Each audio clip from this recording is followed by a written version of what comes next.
Welcome to the Waiting Warriors podcast. As loved ones of first responders and military personnel, we often face life situations and challenges that many others don't experience. And while each of us and our experiences are unique, together we can learn from one another and become stronger in this journey of life. Now let's step out of mediocrity. It's time to thrive.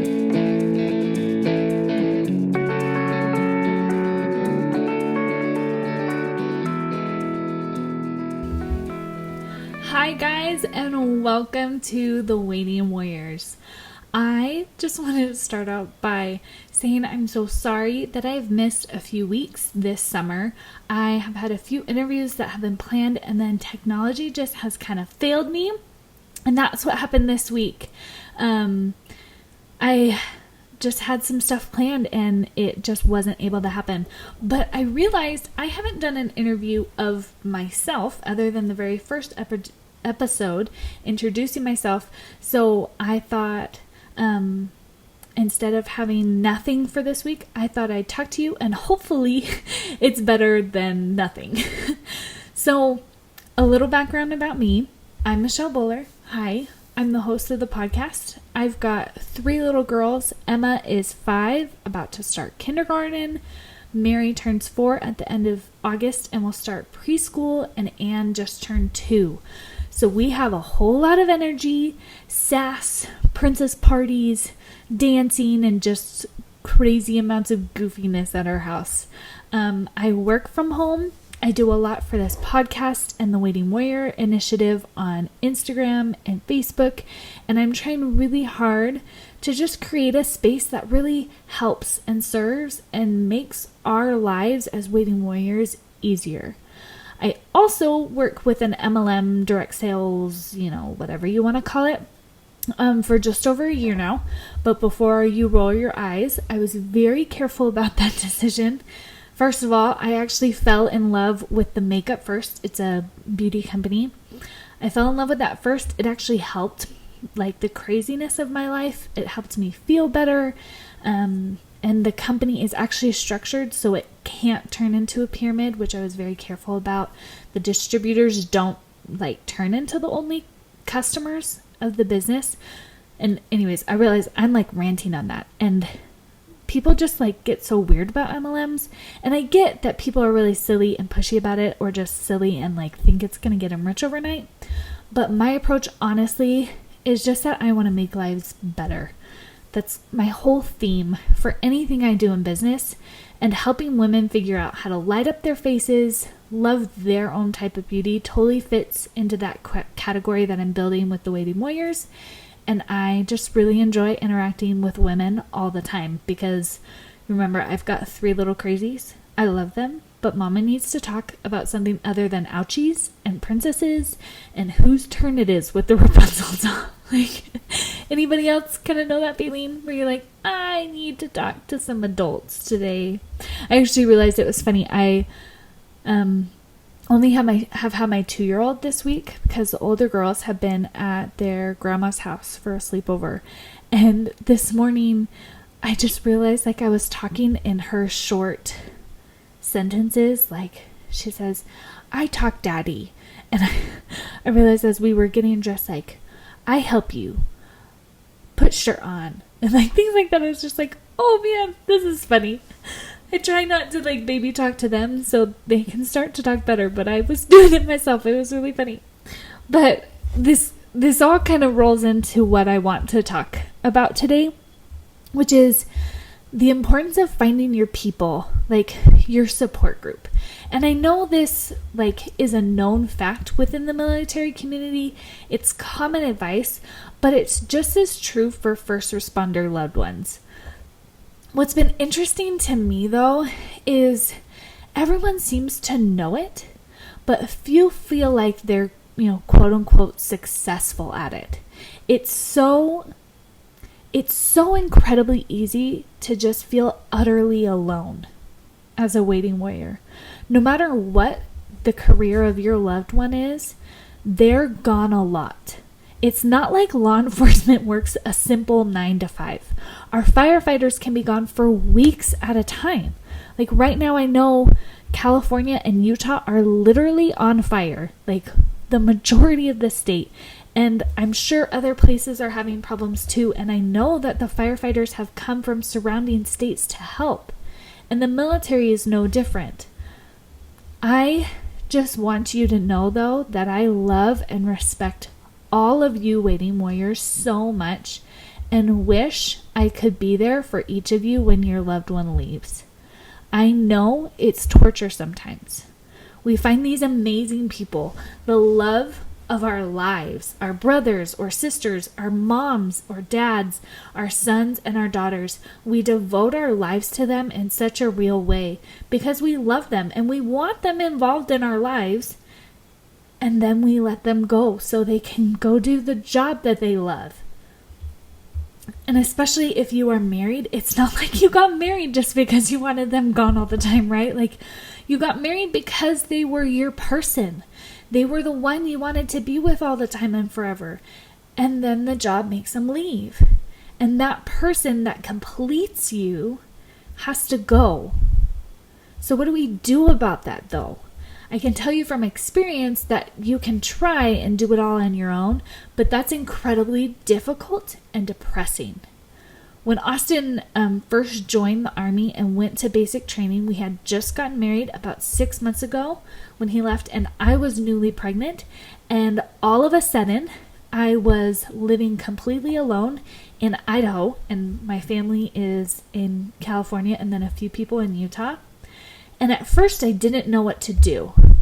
I was going to school, so I would go to school, I would do my homework, then I'd go home, have dinner, watch some TV, and like slowly work on projects that I could. But I was pregnant, and it was Idaho in the winter. And guys, have you ever been to Rexburg, Idaho in the winter? Like the average temperature is like negative 20 degrees.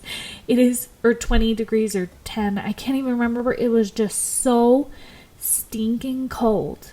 Like so cold, tons of snow. I'm pregnant. Not really safe for me to just be roaming around town all day. So I was just at home by myself. And after a few weeks, I had a friend, Emma, that I had played basketball with before I had gotten pregnant.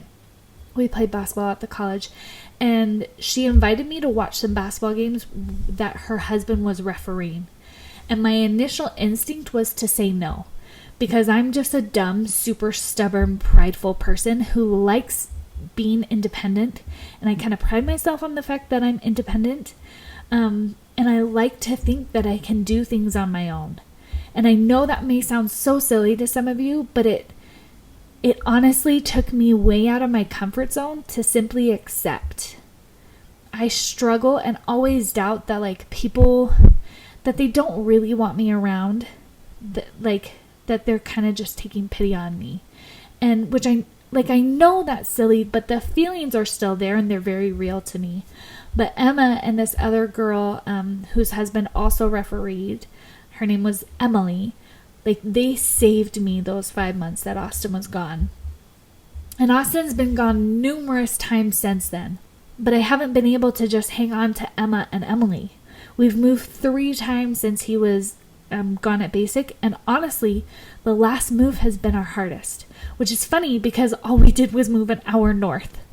But for the 2.5 years before that, we were less than 10 minutes away from one of my sisters and her kids, and about 20 minutes away from my brother and sister-in-law and their kids. We lived in like this dream neighborhood. Guys, it was beautiful. We were up on a mountain in Utah. Like we were literally up on the mountain. The neighborhood is called the Tree Streets because there's so many trees and it's so green. And even when there's a ton of snow, the trees are just glistening and it's beautiful. And we had real friends there with endless amount of play dates with neighborhood kids. And now all of a sudden we were an hour away from that. And I think we also shot ourselves in the foot a little bit because we knew we were only going to be here for a year or so. We knew that was the plan. We were coming to do a residency, And then we were going to be going active like we are. And we knew that. All our neighbors knew that. The church congregation that we were involved in knew that. And so we just never invested in anything or anyone. And I think I could list out 10 different perfectly reasonable reasons why we didn't really find our tribe here. Everybody's been very, very nice, but we just haven't found our people, I could blame it on the fact that 75% of our area are people around the age of 60. I could blame it on the fact that Austin had to miss about half of the Sunday church meetings or weekend activities because he was on call or on duty at his reserve unit. I could blame it on the fact that it's simply hard to socialize when you're supervising 3 little girls, right? Any other young moms feel that? Church is actually not really my social hour because I'm managing the other girls. And all of those aren't crazy, dramatic, complaining rants, they are unfortunate things we had no control over. Well, we did decide to have the babies when we did, and I'm not going to blame them or regret that decision at all, but I will say that was under our control. But what's interesting is a few months ago, I realized that I shouldn't have been complaining about how we felt lonely or we hadn't really found our people because we were completely limiting ourselves the entire time. We never invited any neighbors over for dinner. We never tried any new hobbies that would have helped us rub shoulders with new people. We never really left our house. We did, but not in a social way, We never got out of our comfort zone.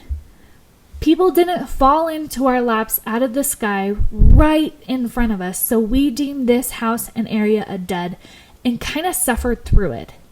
But as much as Austin and I love each other, as much as we love our girls, and I know it's really good and helpful when the girls have friends that they can go on play dates with. Or when Austin has men that he can relate to and talk about dad things and the difficulties of working the jobs that he does. Or when I have people that I can talk to mom things about. I love Austin, but he doesn't understand what it's like to be with little kids all day, and I don't understand what it's like to be in the military or help people with all the trauma that they experience that he does as a chaplain. And I was feeling all that loneliness, like there just wasn't a place for me until last weekend. The makeup company I work with, Mascara Beauty, had its convention conveniently for me in Salt Lake where we live now. So I got to go for most of it. And I'm part of a team, but everyone on my team is actually from Vegas. So I got into it through someone my mother-in-law knows is how I found the makeup. My mother-in-law and I bond over makeup and all that kind of stuff. It's fun. So she introduced me to the makeup, and then through that distributor, is how I joined. So it's it was her friends. They're all in Vegas. I had only been able to hang out with them a few times, and I walked in knowing I had people to sit with, but I still felt out of place. I don't like pink. I'm not a professionally trained makeup artist. I'm not this stunning beauty who walks and turns head. I'm not even a girl who wears a ton of makeup. So when I was walking around looking for my team, I felt out of place. There's pink balloons everywhere. All the swag is pink, which is fine. I get that most women like pink. And that's just me being weird, but all these girls are beautiful. You can tell that a lot of them are makeup people, and I just felt out of place. But then a girl who I've met a few times before saw me walking alone looking for my group and invited me over and started asking me questions and said I could sit with them. And then once I found my team, everything just continued to melt away. Everyone was really excited to see me. The whole weekend was just filled with caring about each other, lifting each other up, helping each other with our businesses. It sounds so cheesy, but I realized that my team is really my people. And that's such a cliche, but it's true. And then this week I got a coupon to go to this mom exercise group called Fit for Mom. This particular group meets at a park and then does workouts with your kids in the strollers or right by like the playground, so then the kids could go play. And again, I went in thinking it was going to be so awkward. I'd be the loner, I'd be the new person, and it just took a lot to convince myself that I should actually get in the car and go. And luckily I did, because immediately people were asking my name and other questions, and I didn't even come properly prepared. I guess I should have had a resistance band and a mat, and people let me borrow their extras, or I even shared a mat with somebody. And I've only been a few times now, and I wish I had found this group a year ago. But the crazy thing is that I was thinking about this morning is they have been there the whole time. I just never went looking for them. Now, I'm not here to say that you need to join a company or an exercise group. I know that that's not the response that you'll get every single time. But I will say that if you feel alone, then you need to get out of your comfort zone. Over the years, I have seen countless waiting warriors post on social media, either on their personal pages or in groups, just things like who wants to do a play date or who wants to be my friend. And then weeks later, they are still alone. And it makes me so sad. But guys, you have to do more. You have to get out of your comfort zone, and you have to do it often. If you want different results, you have to act differently. And if you are repeatedly trying the same thing and it's not working, what's that? Isn't there a quote? Nobody knows who actually said it, but the definition of insanity is doing the same thing over and over again and expecting a different result. So that's my key to thriving that I wanted to share with you all. Be active in finding your tribe, because they will be your lifeline when your loved one has to leave. Get out of your comfort zone and you'll be 10 times better off. I know it's hard.